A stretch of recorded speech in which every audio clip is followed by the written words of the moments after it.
tout à l'heure, surtout sur les questions SQL, puisque je les ai fait rapidement.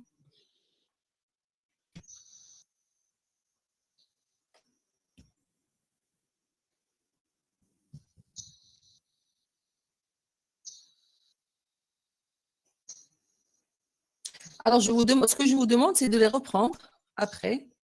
Essayez de refaire le sujet seul. D'accord? Vous comparez par rapport à la solution. Si vous avez des remarques, vous me les poserez demain, Inch'Allah. D'accord?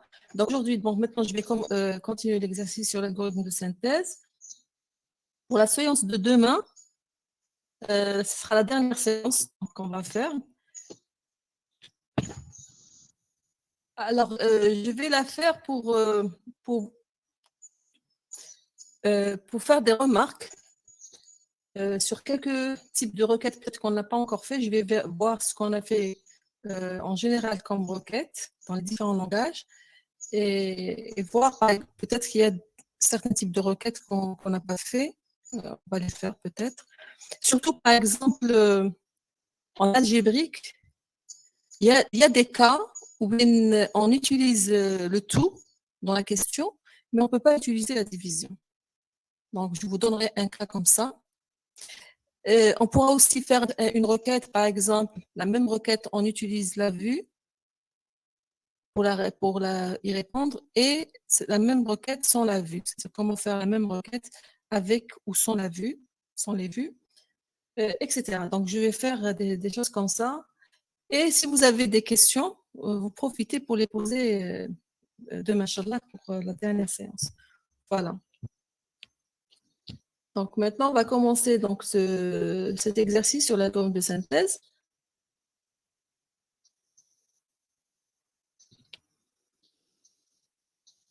Je vais lire l'énoncé. Alors, on vous dit, suite aux nombreux feux de forêt survenus dans le pays cet été, la Direction générale des forêts veut constituer une base de données permettant un suivi efficace de la lutte anti-incendie. Pour cela, la base de données doit contenir les informations concernant les forêts, les pompiers, les incendies, etc. Les informations de base sur une forêt sont les suivantes. Un code unique, code F, ça c'est le code d'une forêt. Un nom, nom F, c'est le nom de la forêt. Une surface, une catégorie, l'adresse du siège, nombre de maisons et nombre d'habitants. Donc, ce qu'il y a entre parenthèses ici, c'est les noms des attributs. Une forêt peut être sur une ou plusieurs communes. Alors, quand on vous donne des noms d'attributs, il faut les respecter. Si on ne précise pas le nom d'un attribut, vous donnez vous-même un nom. D'accord? Donc, ici, par exemple, bon, une forêt peut être une ou plusieurs communes occupant, pardon, une forêt peut être sur une ou plusieurs communes occupant une surface donnée sur chacune de ces dernières. Une forêt est surveillée par un ou plusieurs gardiens. Un gardien peut surveiller une ou plusieurs forêts sur une année, mais pendant une période, date début, date fin, il ne peut surveiller qu'une seule forêt. Le gardien est connu à la DGF, c'est-à-dire la Direction générale des forêts, à travers les données suivantes, un numéro unique, un nom, un prénom, date et lieu de naissance, adresse, téléphone, date de recrutement, diplôme. Donc ici, vous remarquez qu'on n'a pas donné des noms d'attributs, donc vous pouvez utiliser vous-même des noms que vous choisirez.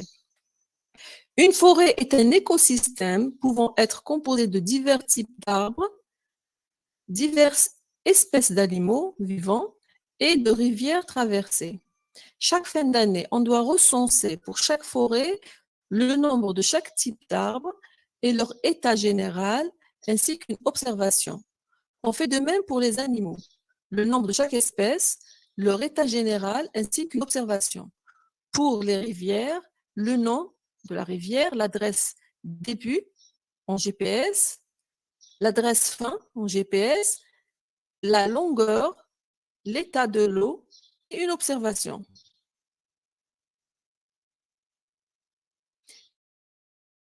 Une forêt peut subir plusieurs incendies, feux de forêt, d'importants dégâts. Un pompier officier sur le terrain répertorie l'incendie survenu sur une forêt dans un rapport. Chaque incendie est décrit par un code unique, la date et l'heure de son déclenchement, début de l'incendie, la date et l'heure de son extinction, c'est la fin de l'incendie, le nombre d'arbres brûlés, le nombre d'espèces brûlées, la surface brûlée vis-à-vis de chaque commune, le nombre éventuel de victimes, le nombre éventuel de blessés, le nombre éventuel de maisons brûlées. L'officier pompier notifie également dans le rapport les moyens humains et matériels qui ont été nécessaires à la maîtrise de l'incendie et l'extinction des feux. Pour les moyens humains, il les spécifie comme suit: le matricule de chaque pompier participant avec son nom, son prénom, son grade, sa commune d'exercice. Et il enregistre aussi le nombre de volontaires âgés et le nombre de volontaires jeunes. Pour les moyens utilisés, pour les moyens matériels, il indique le nombre de camions pompiers ainsi que le nombre d'avions bombardiers d'eau utilisés. Enfin, le rapport est visé par le nom et prénom de l'officier pompier, l'ayant rédigé.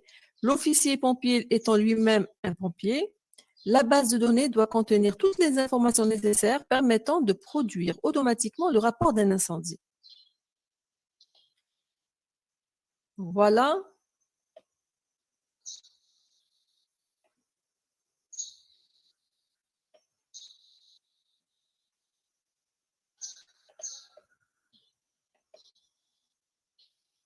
Donc voilà le texte.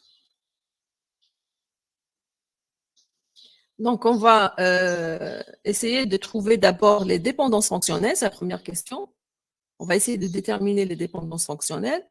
Ensuite, dans la deuxième question, on utilisera l'ensemble de dépendances fonctionnelles qu'on a trouvées pour trouver un schéma relationnel en troisième forme normale en appliquant l'algorithme de synthèse. Donc, première question, c'est les dépendances fonctionnelles.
Donc, comme j'ai dit, donc, la première question, donner l'ensemble des dépendances fonctionnelles.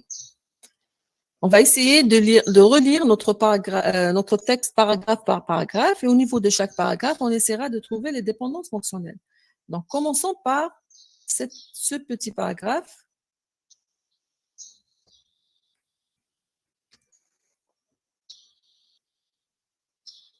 On vous dit les informations de base sur une forêt sont les suivantes. Bien sûr, j'ai sauté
Alors, je m'excuse, il y a eu une déconnexion.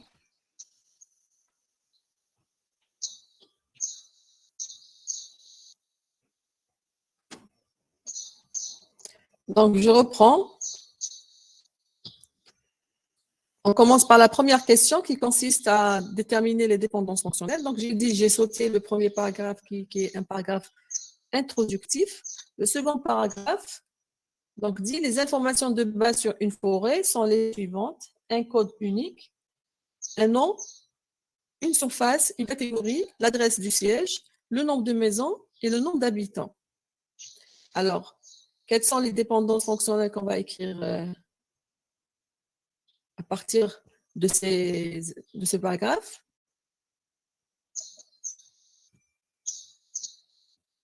Là, c'est simple parce que nous avons un code qui est unique, c'est le code forêt. Et toutes les autres informations, donc, c'est des informations sur la forêt, le nom de la forêt, surface de la forêt, catégorie de la forêt, l'adresse, le nombre de maisons dans la forêt, le nombre d'habitants dans la forêt. Donc, ici, toutes ces informations, on pourra les déterminer à partir du code de la forêt, puisqu'on dit qu'il est unique. On ne peut pas avoir deux forêts différentes avec le même code. Donc, si je connais le code de la forêt, je peux déterminer toutes les informations de cette forêt-là. D'accord? Donc, pour ce premier paragraphe, c'est simple. C'est à partir du code forêt, vous déterminez tous les autres attributs. Normalement, vous êtes d'accord.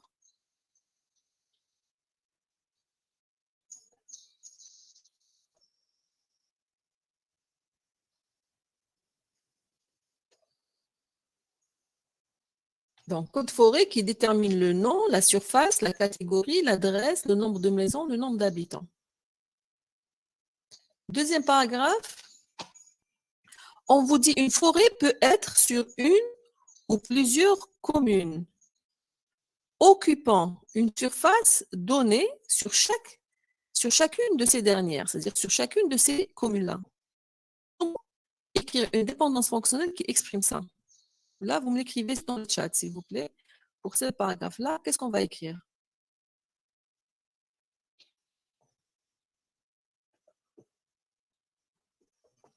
Non, non, c'est-à-dire si vous dites code de forêt donne surface, ça veut dire qu'elle est sur combien de communes dans ce cas-là, quand on écrit comme ça? Je demande aux autres de répondre. Si on écrit ce qu'a écrit votre camarade, voyez ce qu'elle a écrit dans le chat. Si on écrit cette DF, ça veut dire qu'une forêt de communes, d'après la dépendance fonctionnelle de votre camarade. Une seule. Très bien, Mélina. Quand vous dites code F donne commune, ça veut dire qu'une forêt lui correspond une seule commune. Alors que nous, on a dit une forêt peut être sur une ou plusieurs communes, occupant une surface sur chacune d'elles. Ça veut dire qu'on doit connaître, c'est-à-dire si une forêt, par exemple, elle chevauche sur 3 communes, par exemple, on voudrait avoir la surface de cette forêt sur chaque commune. Alors, dans ce cas-là, comment on écrit? Donc, ce que vous a écrit votre camarade Dia, c'est faux. Donnez-moi donc la DF qui correspond à ce paragraphe. Une forêt peut être sur une ou plusieurs communes, occupant une surface donnée sur chacune de ces dernières. Allez-y, proposez-moi une dépendance fonctionnelle qui exprime ça.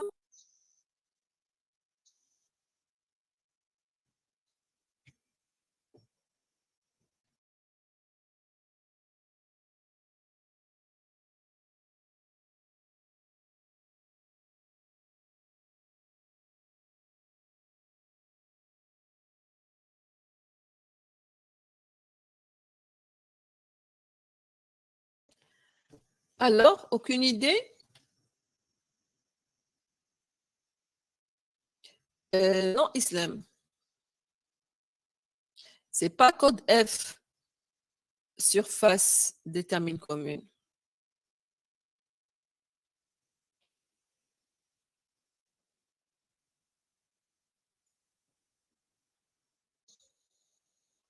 Non plus, Abdelnor. Commune détermine code F, ça veut dire que vous supposez qu'une commune Dans une commune, on a une seule forêt. Mais on ne sait pas, c'est pas dit. Non plus. La commune détermine sa surface, pas la surface d'une forêt par rapport à elle. Plutôt, corriger la l'ADF qui a écrit islam. Essayez de corriger la l'ADF qui a écrit islam. Madame, on ajoute le code de la commune. Pardon, j'avais oublié de mettre le casque. Très bien, Mohamed. Celui qui a parlé, qu'est-ce qu'il disait? Parce que j'avais oublié de mettre le casque. On ajoute, madame, le code de la commune. Non, regardez ce qu'a écrit votre camarade Mohamed.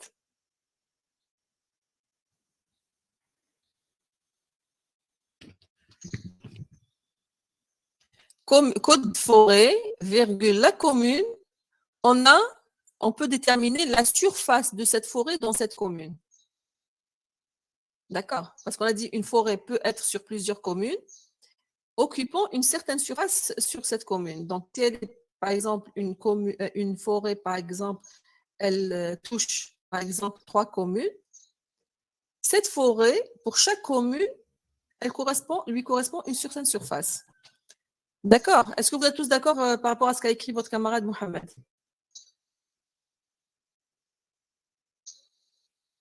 Est-ce que tout le monde est d'accord par rapport à ce qu'a écrit votre camarade?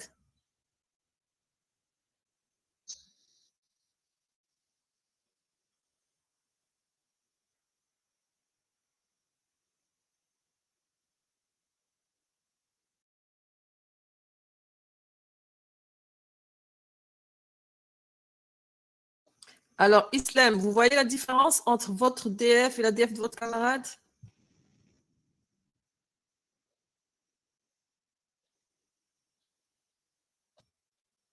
D'accord. Alors,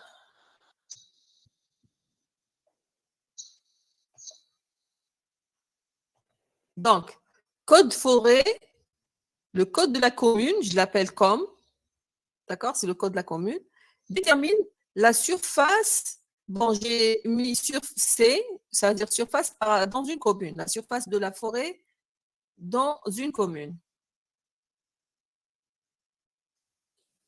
Le paragraphe suivant vous dit une forêt est surveillée par un ou plusieurs gardiens. Un gardien peut surveiller une ou plusieurs forêts sur une année, mais pendant une période, date début, date fin, il ne peut surveiller qu'une seule forêt. Donc, comment on va écrire?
Avec une DF?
Bon, il y a eu encore une coupure.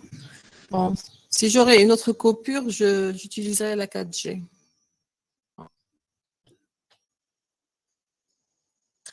Qu'est-ce que je vais dire? Alors, est-ce qu'il y a quelqu'un qui a réfléchi à la DF, la dépendance fonctionnelle, pendant la coupure? J'ai dit. Alors, votre camarade me écrit code F, gardien, date début, date fin. La première, non, Mohamed, parce que là, vous supposez qu'un gardien surveille une forêt une seule fois dans sa vie. Puisque si je connais la forêt, le gardien, j'ai la période. Il y a une seule période. Ça veut dire qu'un gardien ne peut surveiller la forêt qu'une seule fois dans sa vie. Mohamed. Alors pour Islam, il a mis le gardien, la période dans le code F, c'est mieux. C'est mieux. Abdenour, gardien, date début, date fin, dans le code F, c'est la même chose que Islam. Bon, il a écrit période, ça veut dire date début, date fin. Alors, on peut encore améliorer. Voyez la DF qu'a écrit votre camarade Abdenour, code le gardien avec date début, date F, donne code forêt.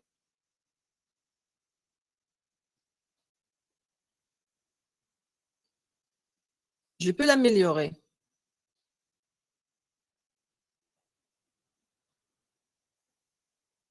Par rapport à la période.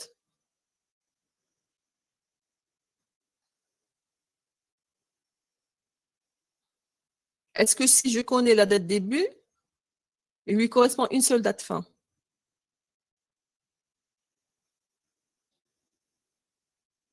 D'après vous, quand je connais une date début, il a surveillé la forêt à partir d'une certaine date. Est-ce qu'il lui correspond une seule date fin? On peut avoir plusieurs dates fin, d'après vous.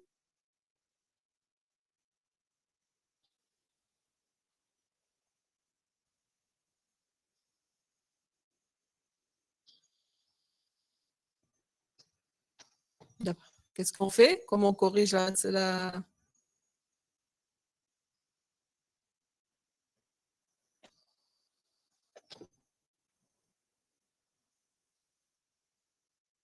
Corrigez-moi la DF.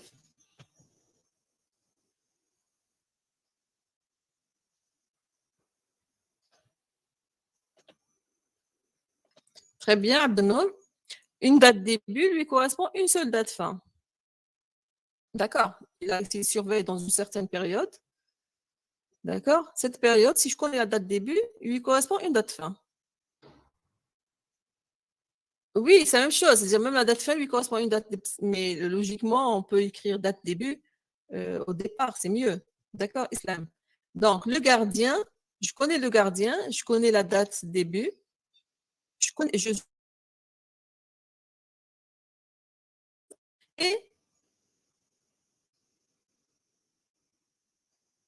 et la forêt.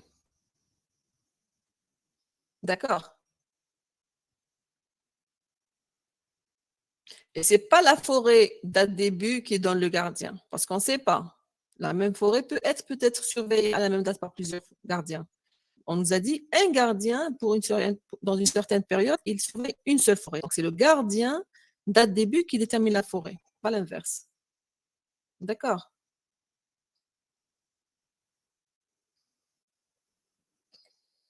Donc numéro gardien, date début détermine date forêt. Numéro gardien, date début détermine code forêt.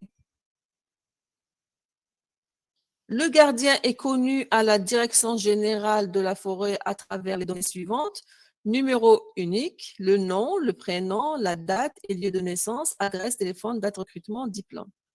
Donc là, c'est simple parce qu'on vous dit le gardien, il a un numéro unique. Quand on dit qu'il a un numéro unique, ça veut dire que je ne peux pas avoir deux gardiens différents avec le même numéro.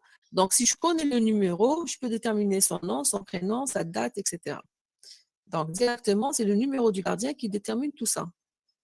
Le numéro du gardien nous donne le nom du gardien, le prénom, la date de naissance, lieu de naissance, l'adresse, téléphone, date recrutement, diplôme. Vous remarquez que tous les attributs, je les ai terminés par un petit G pour dire que c'est les attributs du gardien. D'accord?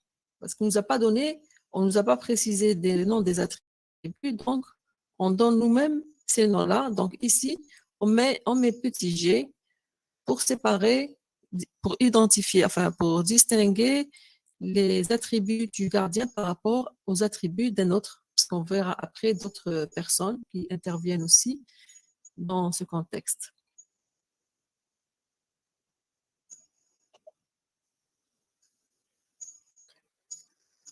D'accord, donc pour cette partie, on continue.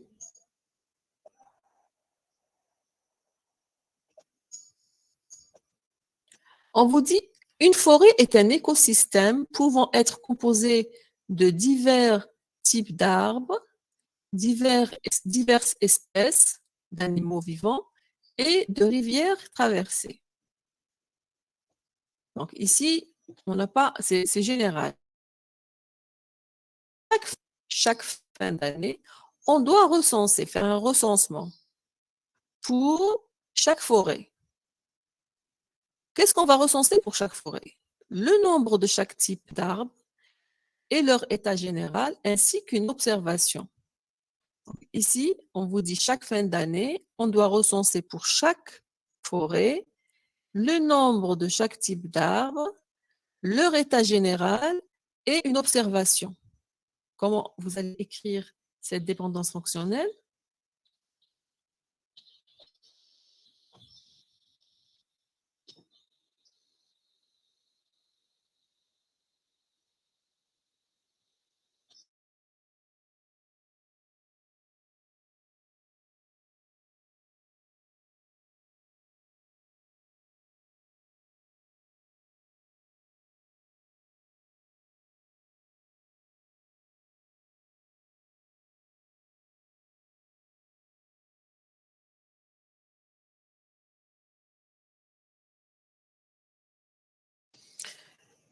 Très bien.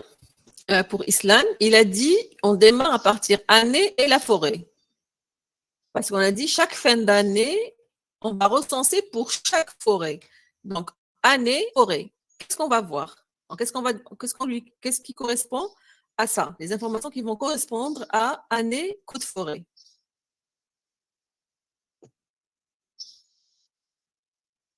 Donc là, on ne nous a pas donné les noms des attributs, c'est nous-mêmes qui allons les appeler.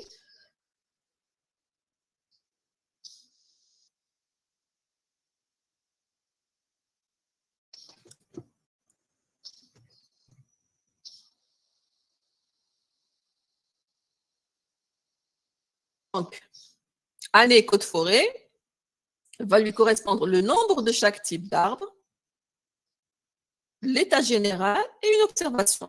Donc, pour chaque année, une année, pour chaque forêt, donc une forêt, cette forêt, pour cette année-là, il y a eu combien d'arbres pour chaque type d'arbre, le nombre de chaque type d'arbre, plutôt, le nombre de chaque type d'arbre. Non, Mohamed, le nombre de chaque type, on vous a dit le nombre de chaque type d'arbre et leur état général et une observation.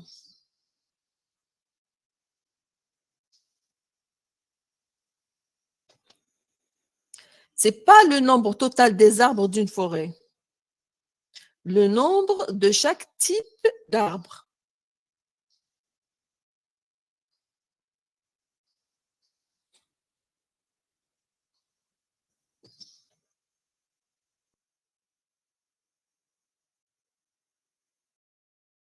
Vous corrigez l'ADF que a proposé votre camarade?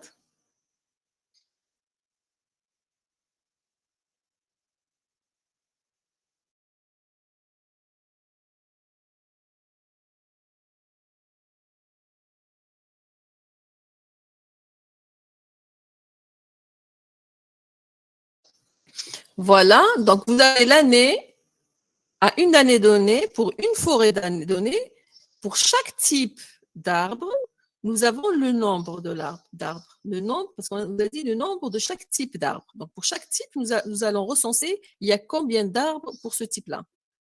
Donc, si je connais l'année, la forêt, le type d'arbre, j'ai le nombre d'arbres pour ce type.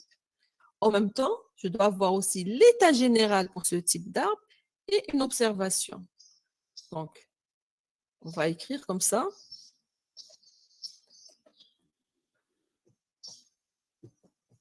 Code forêt, année, type d'arbre. Nous avons le nombre d'arbres, l'état de ces arbres et l'observation.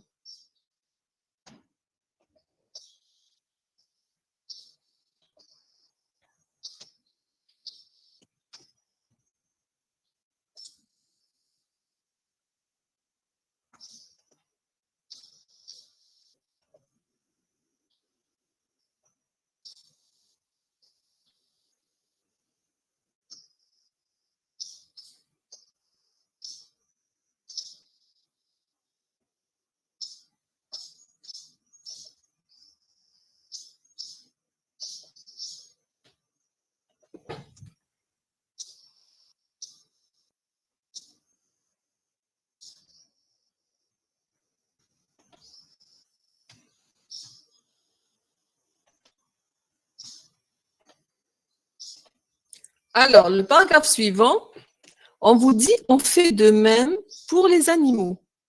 Le nombre de chaque espèce, leur état général, ainsi qu'une observation. Donc, vous me donnez l'ADF, enfin l'EDF.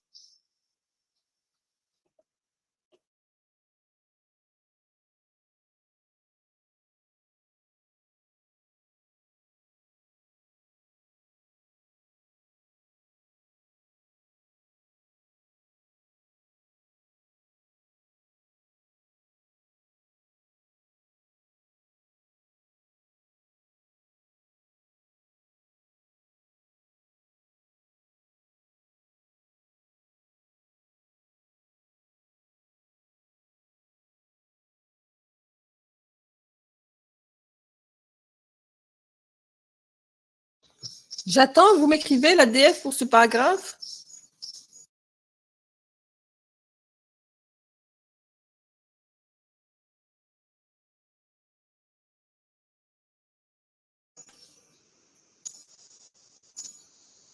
Très bien, Islam. Donc, forêt, l'animal, je connais, je peux déterminer le nombre d'animaux pour ce type d'animal, l'état et l'observation.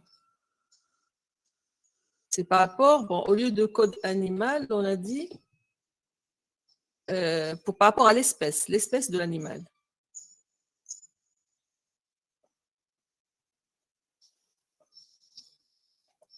Donc, si je connais le code de la forêt, l'année, l'espèce, je peux déterminer le nombre d'animaux pour cette espèce, l'état général de ces animaux-là et une observation. Alors, vous remarquerez que l'attribut observation, j'ai changé de nom parce que ce n'est pas la même chose. Ici, observation. Pardon, ici, observation par rapport aux espèces d'animaux. D'accord?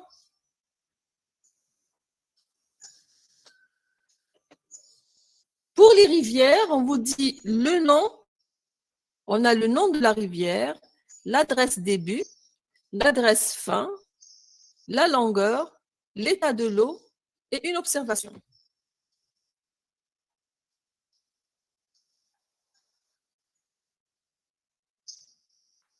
Donc ici, c'est clair, pour une rivière, il n'y a pas de, c'est pas comme pour les autres cas. Directement, vous avez, si vous connaissez le nom de la rivière, vous pouvez déterminer l'adresse de son début, l'adresse de sa fin, la longueur, l'état de la rivière et l'observation.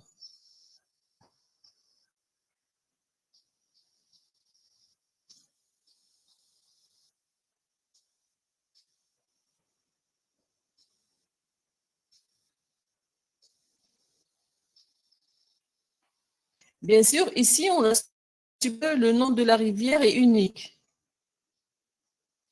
Si le nom de la rivière, c'est-à-dire qu'on a le nom de la rivière suffit pour déterminer, identifier la rivière.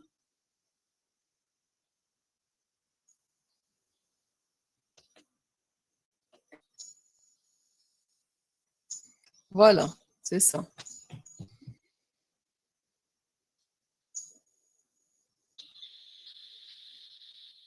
C'est pas précisé, on l'a supposé. D'accord.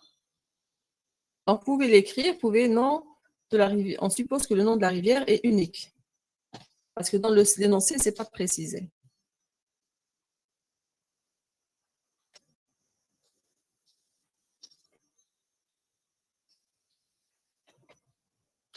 On vous dit qu'une forêt peut subir plusieurs incendies. Incendie, c'est-à-dire feu de forêt, pouvant causer d'importants dégâts. Un pompier officier sur le terrain répertorie l'incendie, c'est-à-dire c'est lui qui fait l'inventaire de ce qui s'est passé. Donc, il répertorie l'incendie survenu sur une forêt dans un rapport. Donc, ce pompier officier, c'est lui qui établit ce rapport-là. Alors, qu'est-ce qu'il va faire? On a dit quelles sont les informations concernant l'incendie. Chaque incendie est décrit par un code unique et il a une date, une heure, l'heure de son déclenchement,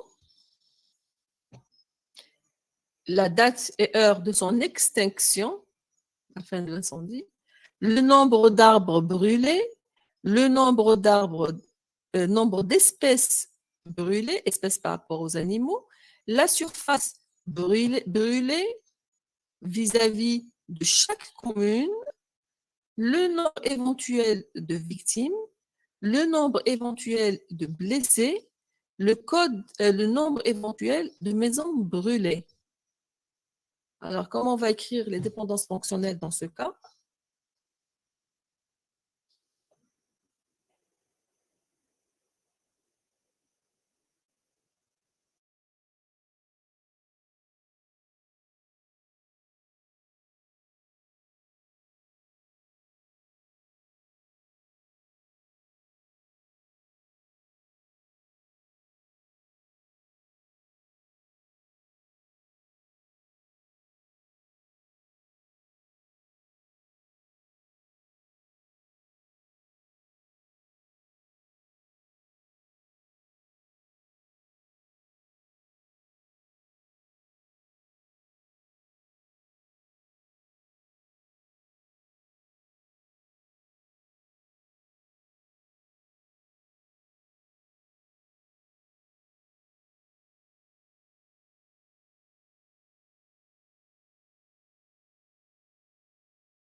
Très bien pour Islam, ce que vous avez écrit, mais il y a quelque chose d'important que vous avez oublié, c'est quoi?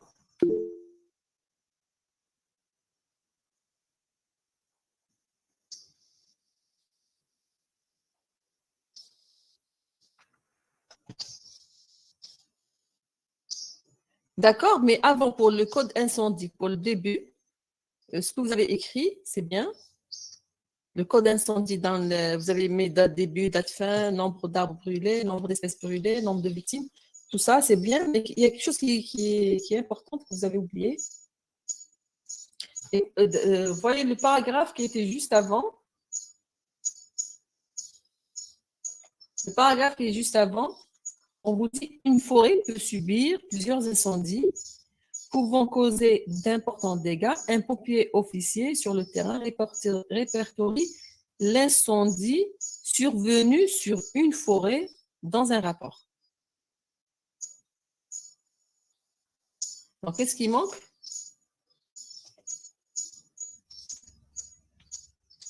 On vous dit survenu sur une forêt.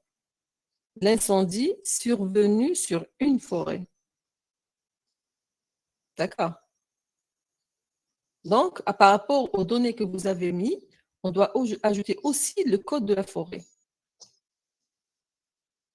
D'accord? On ajoute aussi le code de la forêt. Mohamed, non. Le code de l'incendie, dans le rapport que va écrire le pompier officier, d'ailleurs, l'incendie pour lui concerne une forêt. D'accord? Si le même incendie va se répandre sur d'autres forêts, le rapport de chaque forêt sera fait à part. Ce sera des. D'accord? Vous avez dit, une forêt peut subir des incendies et l'officier va faire un rapport sur l'incendie d'une forêt. D'accord? Ça correspond à une seule forêt.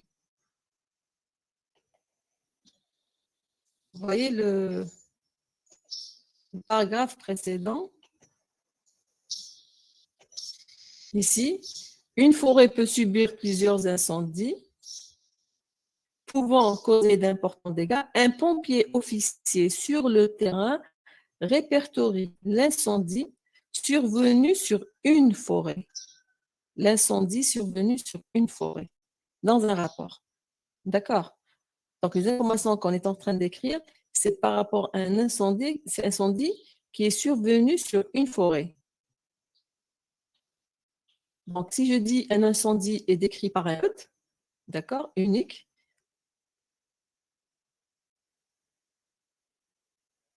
un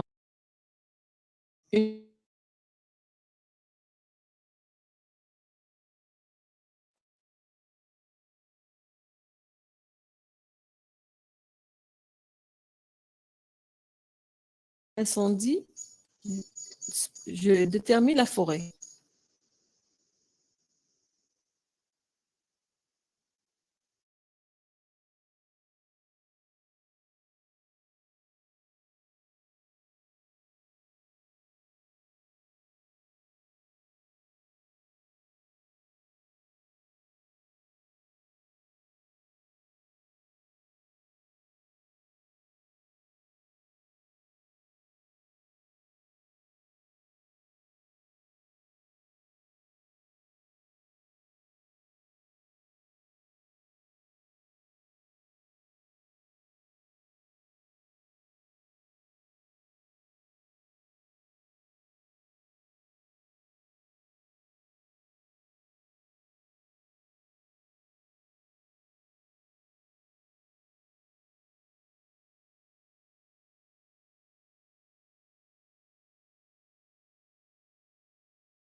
On voudrait aussi savoir la surface brûlée vis-à-vis de chaque commune. Comment on va écrire ça? Surface brûlée vis-à-vis de chaque commune. S'il vous plaît, pour ceux qui ont écrit tout à l'heure, vous me réécrivez pour cette DF parce que avec la déconnexion, j'ai perdu le chat, ce qu'il y avait dans le chat. Donc, je sais qu'il y a quelqu'un qui a écrit quelque chose par rapport à ça. Je lui demande de réécrire. Madame, code incendie, code forêt, code commune, et avec la surface.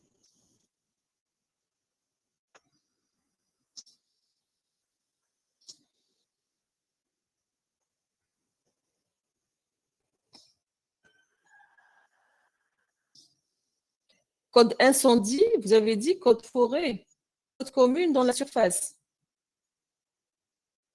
Bon, c'est pas faux.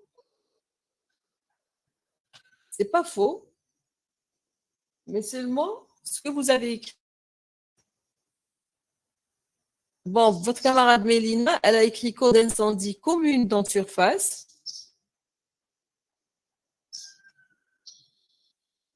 D'accord? Mais Mélina, il faut changer le nom d'attribut parce que tout à l'heure, surface, on a utilisé surface pour la surface d'une commune dans une forêt. La forêt, quand on a dit tout à l'heure, on a dit forêt, code forêt, virgule commune dans une surface. C'est la surface de cette forêt dans une commune. Donc, il faut ajouter quelque chose. Bon, comme ici, j'ai ajouté petit b pour dire la surface brûlée. D'accord? Parce que surface tout court, c'est la surface totale de la forêt dans une commune. Alors, pour votre camarade qui a écrit tout à l'heure, qui a dit je fais code incendie, code forêt, c'est pas faux, c'est pas faux, mais seulement minimal. Vous savez qu'après, quand on va appliquer dans la deuxième question l'algorithme de synthèse, la première étape de l'algorithme de synthèse, c'est la couverture minimale. Et dans la couverture minimale, on va réduire le membre gauche. Pourquoi? Parce que vous avez écrit code incendie, code forêt, commune. Or, on a dit que code incendie détermine code forêt. Ça veut dire que si vous mettez code forêt ici, il faut l'enlever après, dans la couverture minimale. Il faut faire attention à ça. Sinon, la DF, elle est correcte.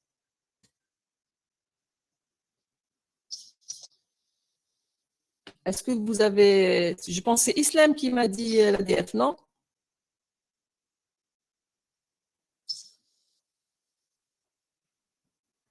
Islam, c'est vous qui m'a donné la DF, code de incendie, code forêt, commune dans surface brûlée? C'est vous? Oui, madame.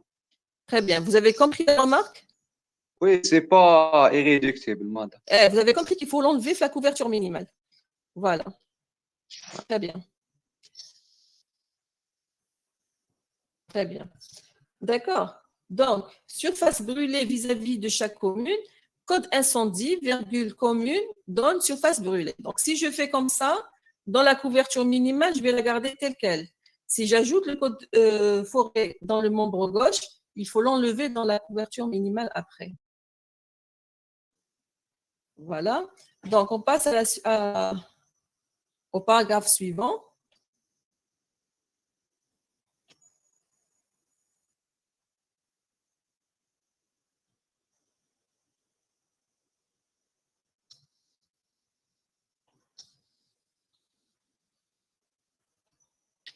L'officier pompier notifie également dans le rapport les moyens humains et matériels qui ont été nécessaires à la maîtrise de l'incendie et l'extinction des feux. Ici, c'est une phrase générale, il n'y a pas de détails. On va voir le paragraphe suivant. Donc, on va dire, ici maintenant, on va s'intéresser aux moyens humains et matériels qu'on a utilisés pour éteindre le feu. Alors, pour les moyens humains, il les spécifie, c'est-à-dire l'officier, il les spécifie comme suit. Le matricule de chaque pompier participant avec son nom, son prénom, son grade et sa commune d'exercice. Alors déjà, pour ce paragraphe, qu'est-ce qu'on va écrire?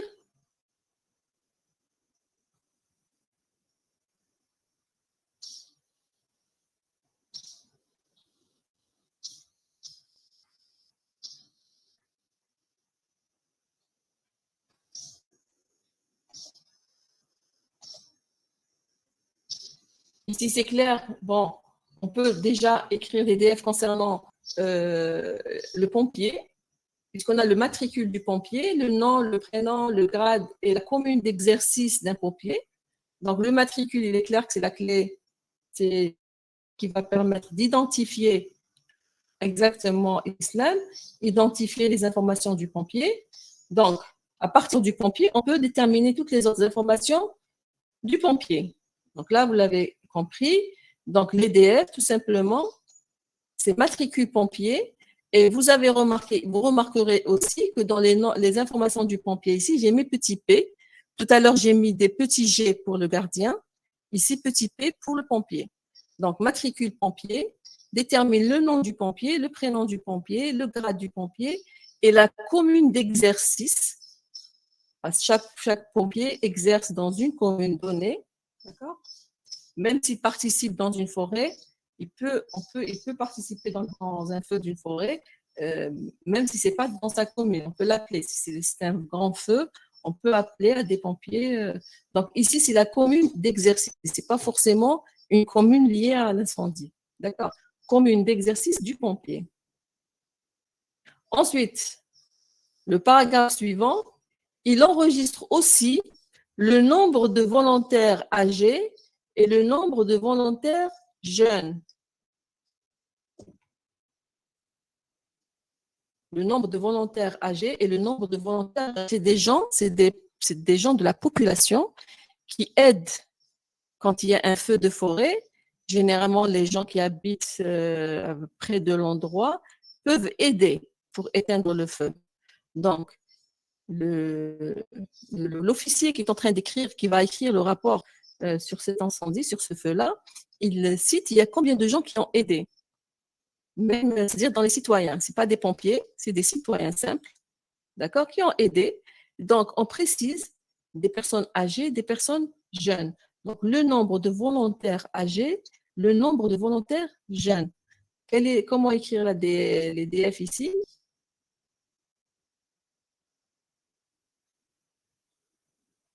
Bon, très bien pour Islam, mais c'est quoi officier? Non, l'officier là, l'officier, pourquoi l'ajouter ici?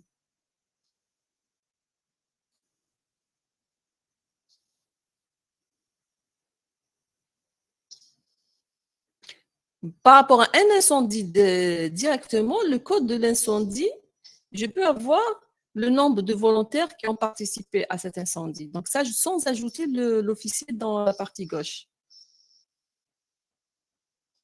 D'accord? Non, le matricule pompier, non, il y a plusieurs pompiers qui vont participer.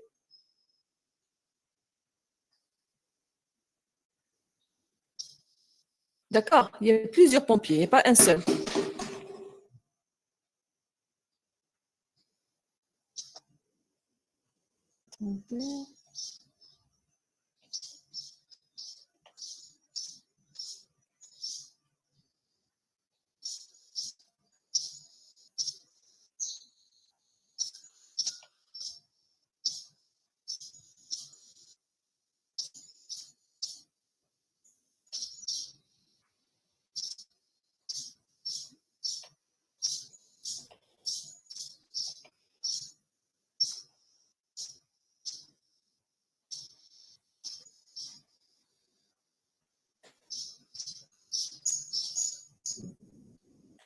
Donc ici, si je connais le code d'incendie, je vais voir le nombre de volontaires âgés, le nombre de volontaires jeunes qui ont participé dans l'extinction pour éteindre ce feu-là.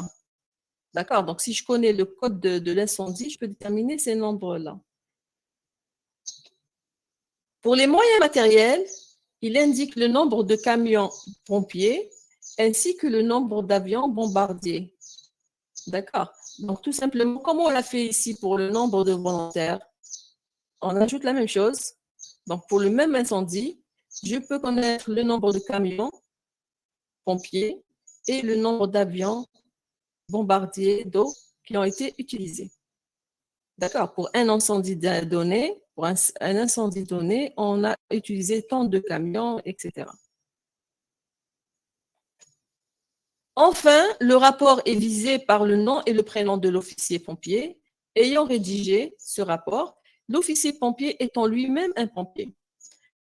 Lui-même, c'est un pompier, donc il a un matricule. Avec son matricule, je peux déterminer le nom, le prénom, enfin toutes les informations de cet officier. D'accord? Donc, ici, pour déterminer celui qui a rédigé, il faut faire la différence entre le pompier qui est officier, qui a rédigé le rapport, et les pompiers qui ont participé, tous les pompiers qui ont participé dans l'extinction de feu. Donc, ici, donc, on aura à changer le nom du matricule. Ici, matricule officier, d'accord? Parce que nous avons matricule pompier tout à l'heure.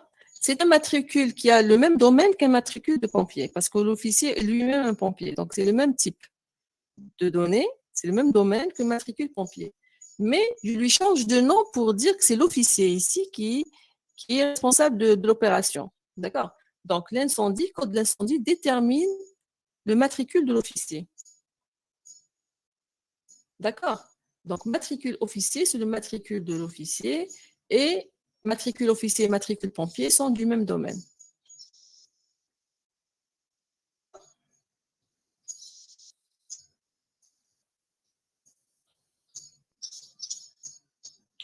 Vous remarquerez qu'ici, pompier, je ne l'ai pas ajouté parce qu'un pompier, le matricule du pompier, on a dit, dans un incendie, il y a plusieurs pompiers qui vont participer. Donc, code incendie ne détermine pas matricule pompier, puisqu'il lui correspond plusieurs valeurs. Et un pompier peut, dans le temps, participer à éteindre plusieurs incendies. Donc, il peut lui correspondre, le même matricule pompier peut lui correspondre plusieurs codes incendies. D'accord? Donc, il n'y a pas une DF ni dans un sens, ni dans un autre sens.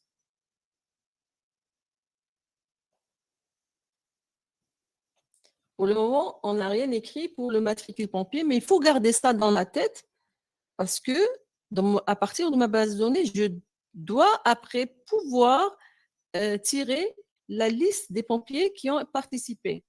Jusqu'à maintenant, on n'a pas ajouté le matricule, les pompiers. C'est-à-dire, bon, on a mis les informations du pompier, matricule pompier, détermine le nom, etc.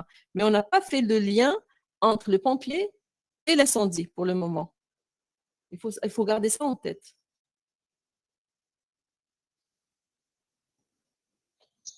On a mis le lien seulement entre l'incendie et le matricule et le pompier officier. On a le lien ici, mais entre l'incendie et le pompier, on n'a pas mis le lien jusqu'à maintenant. La base de données, voilà, on vous dit la base de données doit contenir toutes les informations nécessaires permettant de produire automatiquement le rapport d'un incendie. Le rapport qu'on est en train de décrire ici, qui va être écrit par cet officier, on doit, à partir de notre base de données, pouvoir tirer toutes les informations pour éditer automatiquement le rapport. On ne va pas le faire manuellement. Donc, ici, nous avons l'ensemble des dépendances fonctionnelles qu'on a pu déterminer.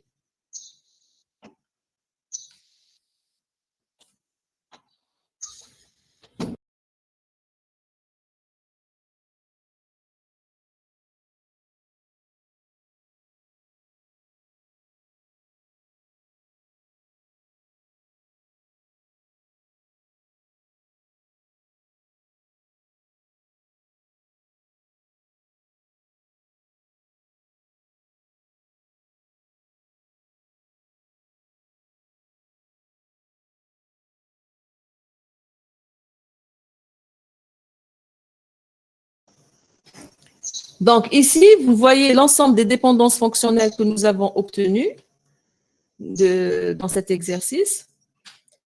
Donc, tout ça, c'est l'ensemble des dépendances fonctionnelles qu'on a déterminées. Dans la deuxième question, l'application de l'algorithme de synthèse. On va chercher une couverture minimale.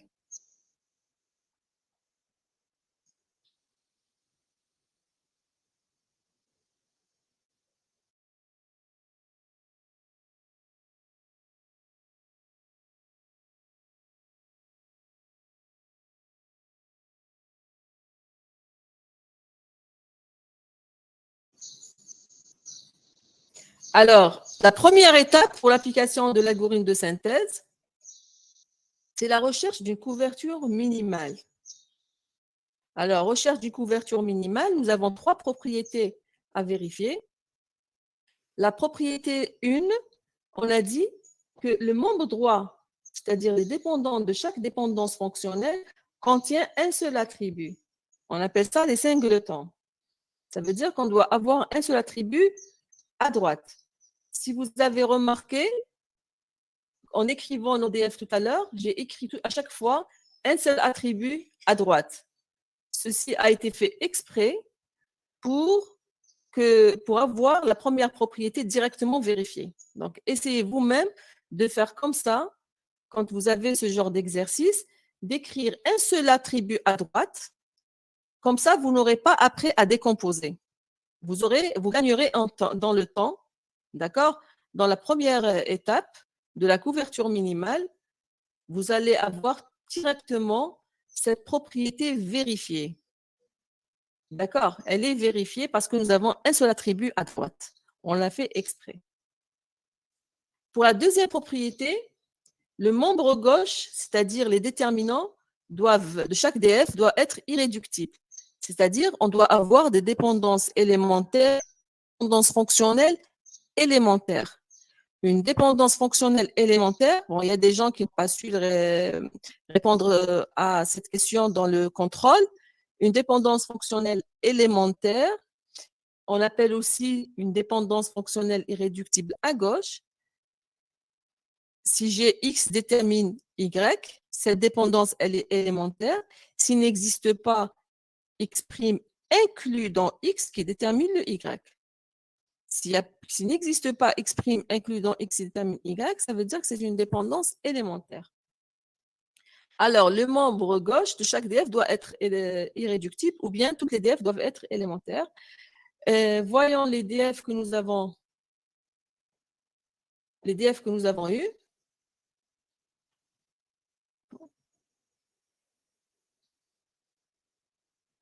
Donc ici, est-ce que ces DF-là sont élémentaires? Alors remarquez, là où il y a un seul attribut à gauche, c'est élémentaire. Là où c'est des attributs composés, il faut vérifier. D'accord? Donc est-ce que, d'après vous, ces DF sont toutes élémentaires?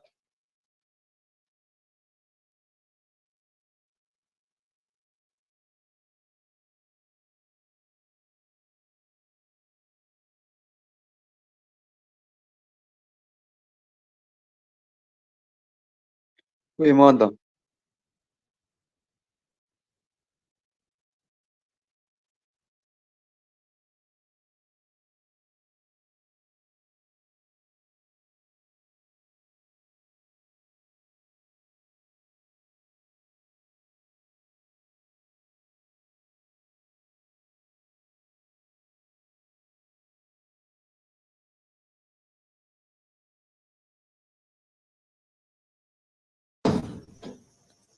Donc votre camarade a dit oui.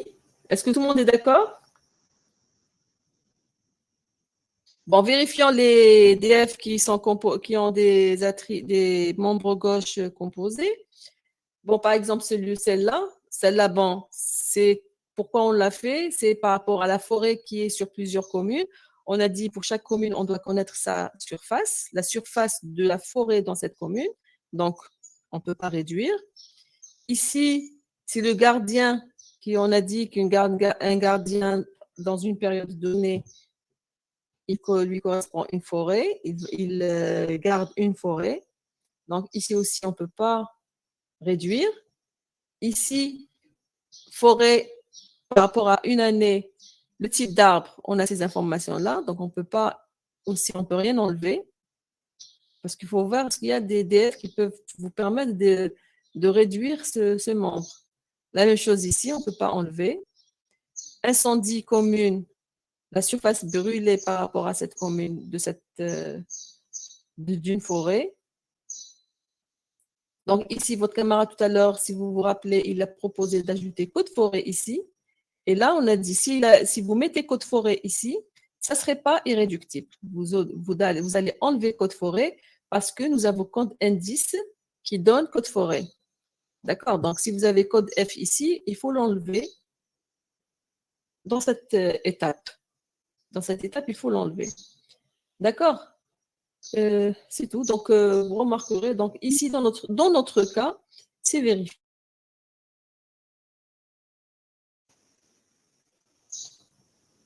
La propriété 2 est vérifiée. La propriété 3, aucune DF n'est redondante.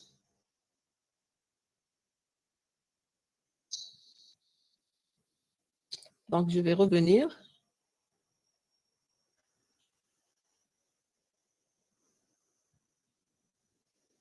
Aucune DF n'est redondante. La même chose ici, vous allez remarquer qu'on n'a pas fait de redondance. Si vous allez vérifier, vous n'allez pas trouver des DF.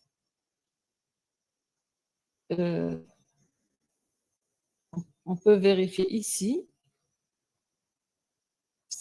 S'il y a des attributs qui se répètent entre les groupes de DF. D'accord. Donc, normalement, ici, dans notre cas, il n'y a pas de redondance. Mais toujours, dans notre cas, c'est vérifié. Aucune DF n'est redondante.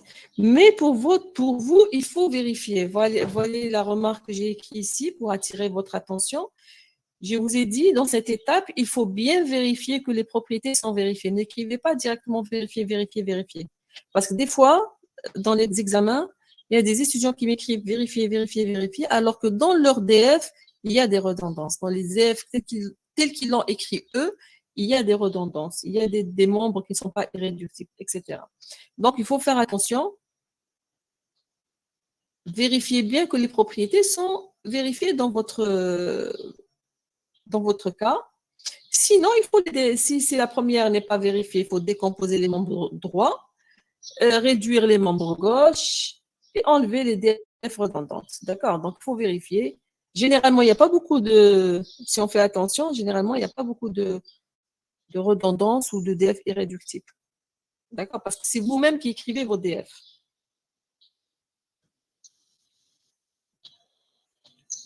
Alors,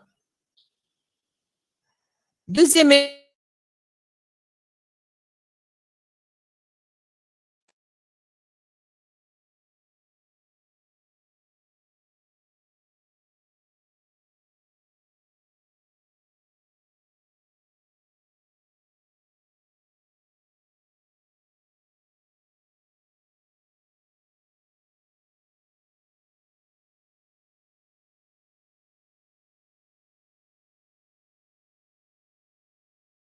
c'est le groupe 4. L'inventaire qu'on fait, le recensement qu'on fait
Alors,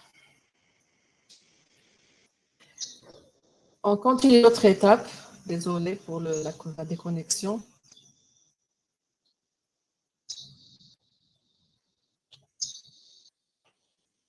Alors, les groupes, j'ai dit donc ça, c'est les groupes qu'on a formés. On regroupe toutes les dépendances fonctionnelles qui ont le même membre gauche. Donc, ici, vous remarquerez que le code indice et ici incendie, code incendie, nous avons regroupé aussi les nombres de volontaires âgés, volontaires jeunes, le nombre de camions, d'avions, matricule officier, etc. Donc, parce qu'ils ont un code incendie à gauche, on les a regroupés avec cet ensemble. C'est le même groupe. D'accord? Alors, vous, quand vous écrivez vos DF, si vous avez plus bas, c'est-à-dire vous avez des DF séparés, elles ne sont pas dans l'ordre, qui appartiennent au même groupe, ne réécrivez pas les DF. Là, vous avez écrit les DF, vous allez là où vous avez écrit les DF, vous encadrez, vous écrivez les numéros de groupe. Et si vous avez des DF plus bas qui appartiennent à un certain groupe, qui est plus haut, vous écrivez le même numéro de groupe. D'accord? Ce n'est pas la peine de réécrire les DF pour gagner du temps. Ce n'est pas la peine de réécrire les DF. D'accord? Vous les entourez. S'ils ont le même membre gauche qu'un groupe qui existe déjà, vous lui donnez le même numéro de groupe. C'est tout. Pour savoir que c'est le même groupe. Pour gagner du temps.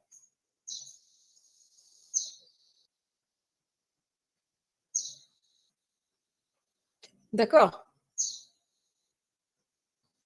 Donc ça, on a regroupé les DF selon le membre gauche. Toutes les DF qui ont le même membre gauche appartiennent au même groupe. Ensuite, dans l'étape suivante, chaque groupe va être transformé en une relation. Le membre gauche, ça sera la clé primaire, et ce qui est à droite, ce sera les autres attributs de la relation. Et on donne à la relation un nom selon le contenu. On va lui donner un sens par rapport au contenu de la relation. D'accord? Donc ici, par exemple,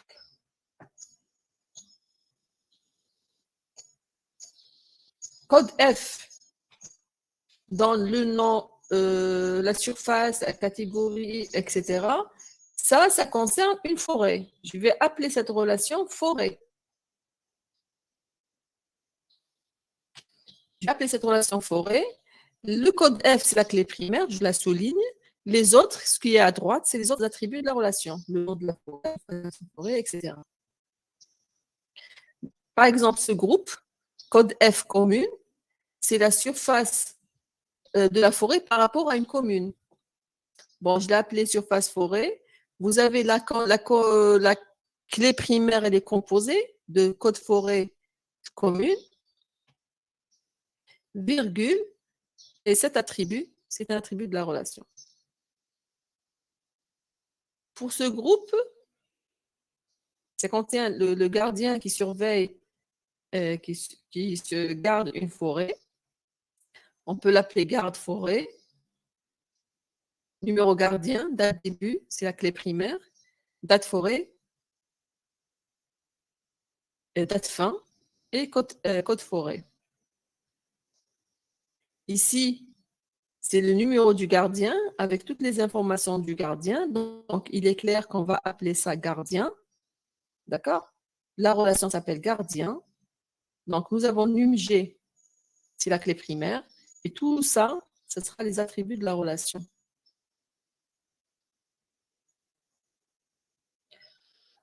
Code forêt, année, type d'arbre. Donc, ça, c'est les arbres. Les arbres. Nous avons code forêt, l'année, type arbre. C'est la clé primaire, c'est le nombre gauche, c'est la clé primaire. Virgule, les informations qui sont à droite. Nombre d'arbres, état et observation. La même chose pour les espèces, pour les animaux. Alors, pour les animaux, j'ai code forêt, année et espèce, ce qui est à gauche, la clé primaire, et à droite, les autres informations. Rivière, ici, ça concerne les rivières. Donc, directement, le nom de la rivière, c'est la clé primaire, à gauche, et à droite, les autres informations.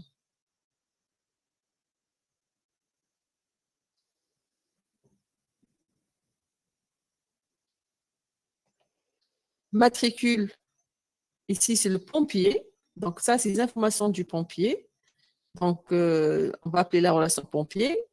Matricule pompier, c'est la clé primaire. Les autres informations, on les écrit. Par rapport à l'incendie, ça, c'est la surface brûlée dans une commune par rapport à un incendie. Donc, surface brûlée, code incendie, virgule, commune, c'est la clé primaire, et vous avez la surface pour brûler. Ici, bien sûr, puisque ça, c'est le code de l'incendie, donc on va appeler ici la relation incendie tout court. C'est la relation la plus importante dans notre base de données, c'est l'incendie. Donc, il y a un code, et tout ce qu'il y a là, c'est les informations de l'incendie.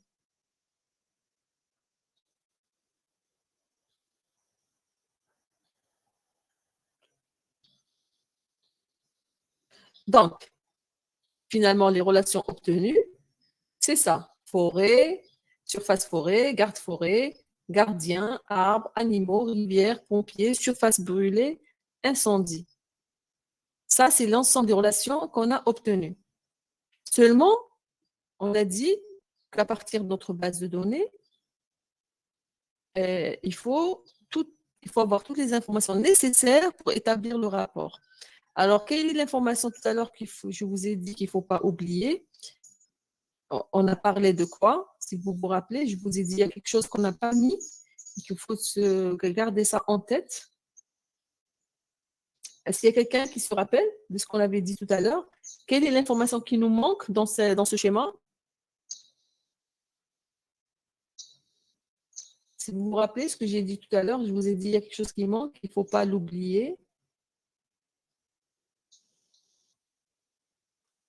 Bon, je pense que c'était concernant les pompiers. Nous avons les informations sur les pompiers ici. Nous avons la relation pompier. Mais on n'a pas un lien entre les pompiers et incendie.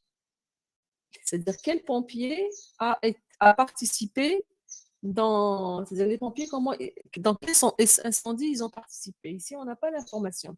Tout à l'heure, on a dit qu'il n'y a pas d'EDF direct entre matricule pompier et code incendie.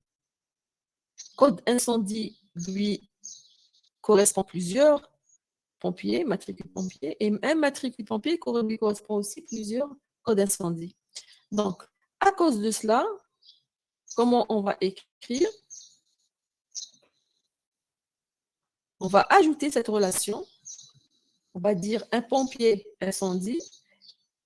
On va mettre la clé primaire, c'est matricule pompier, code incendie, les deux qui forment notre clé primaire. Donc, cette relation, pourquoi je l'ajoute? Je l'ajoute pour associer les pompiers aux incendies. Pour savoir quel pompier a participé à quel incendie. Parce que cette information, je ne l'ai pas dans mon schéma. Parce que je n'avais pas de DF entre matricule pompier et code incendie. D'accord?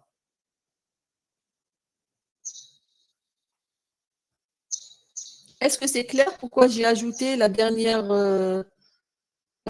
relation? Est-ce que c'est clair pour tout le monde?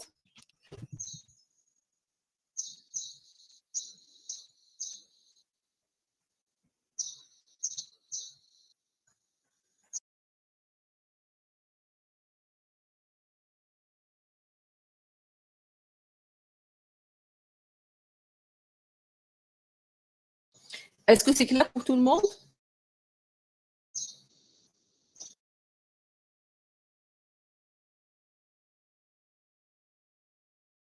Et c'est clair pour la dernière relation que j'ai ajoutée entre pompiers et incendie?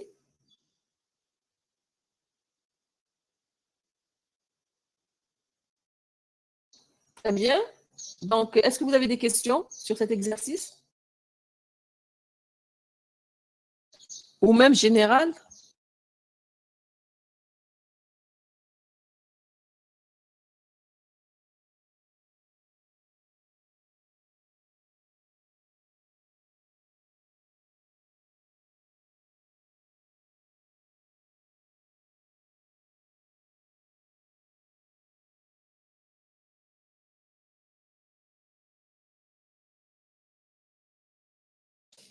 OK, donc alors demain, ce sera notre dernière séance.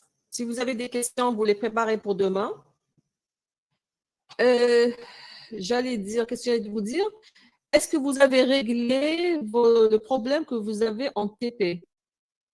Parce que votre délégué avait demandé qu'on fasse une séance avec la séance de TP. Alors, si vous avez un problème, il faut me le dire maintenant. Si c'est réglé, c'est bon.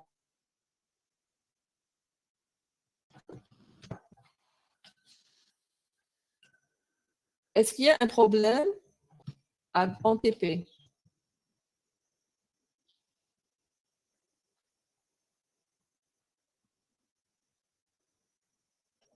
Quel problème? Il y a la déléguée qui voulait parler de ça.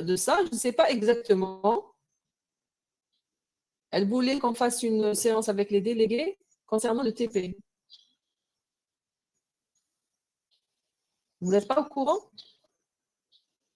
La déléguée n'est pas là?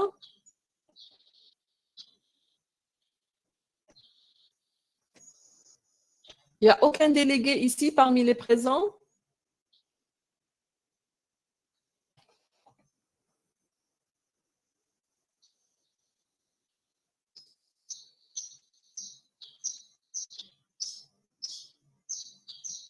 Et quel projet?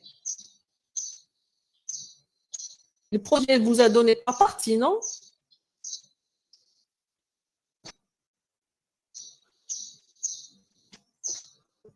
toute façon, est-ce qu'il y a un problème à me dire maintenant pour les gens qui sont là, pour les gens qui sont présents? OK, d'accord. Très bien. S'il vous plaît, vous écrivez vos noms avant de quitter. Ceux qui sont connectés maintenant.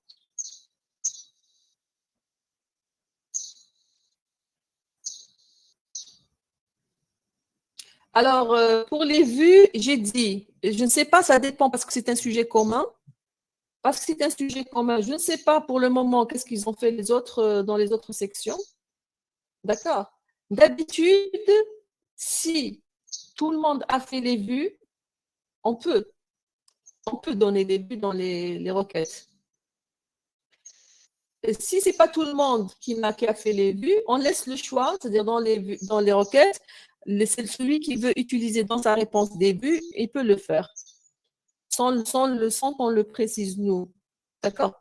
Si toutes les sections ont fait les vues, on peut donner une question sur les vues. D'accord? Donc là, je ne sais pas sur l'état d'avancement des autres sections parce que j'ai dit que c'est un sujet commun qu'on fait entre ACAD et ISIL, hein, les 5 sections. C'est un sujet commun sur les 5 sections. D'accord.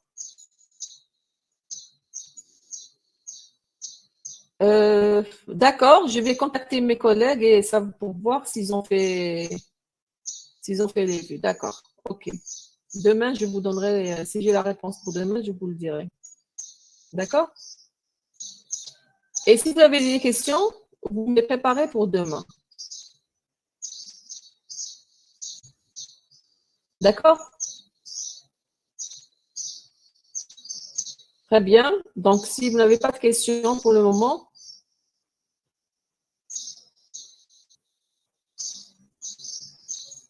alors, AB dans C et A dans C. Oui, parce que si vous avez A dans C,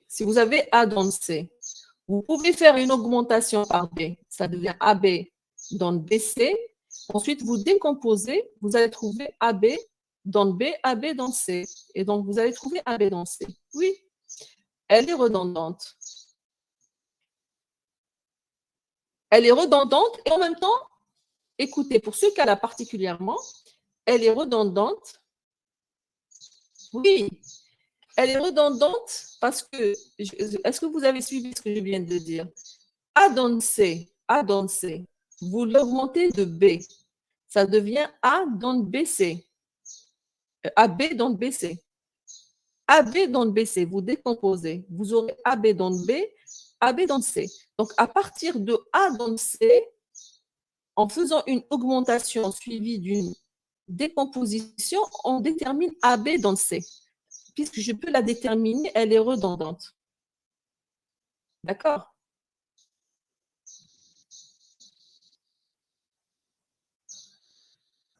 Très bien. Elle est en même temps, si vous pouvez le dire aussi qu'elle n'est pas irréductible. Elle n'est pas irréductible, je peux réduire à gauche parce que j'ai le A qui est dans le C, une partie de AB qui détermine le C. Donc, elle n'est pas élémentaire aussi. D'accord?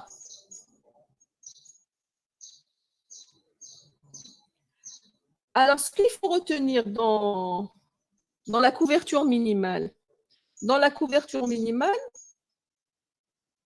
les propriétés, ce n'est pas forcément des étapes. D'accord?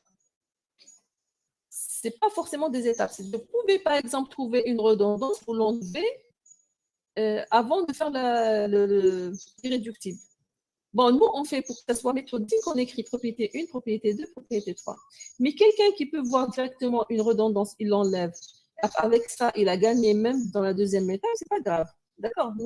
L'important pour nous, c'est qu'à la fin, l'ensemble des DF qu'on a obtenu à la fin, soit une couverture minimale, c'est correct. Il a enlevé toutes les redondances, enfin toutes les anomalies. D'accord?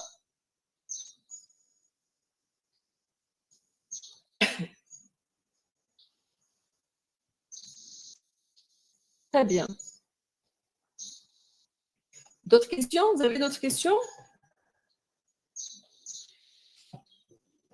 Il n'y a pas de quoi, Abdenour. Est-ce qu'il y a d'autres questions?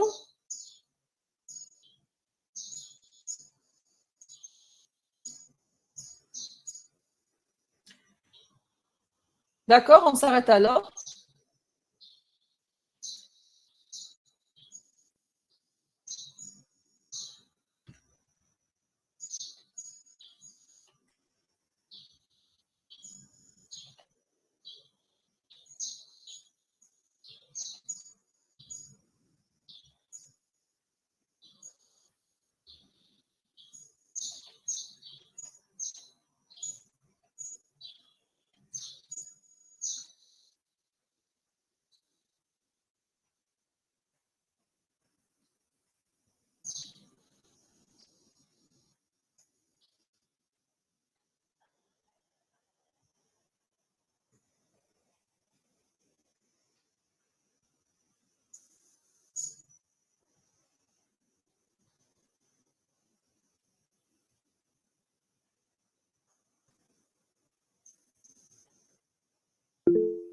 D'accord, donc s'il n'y a pas...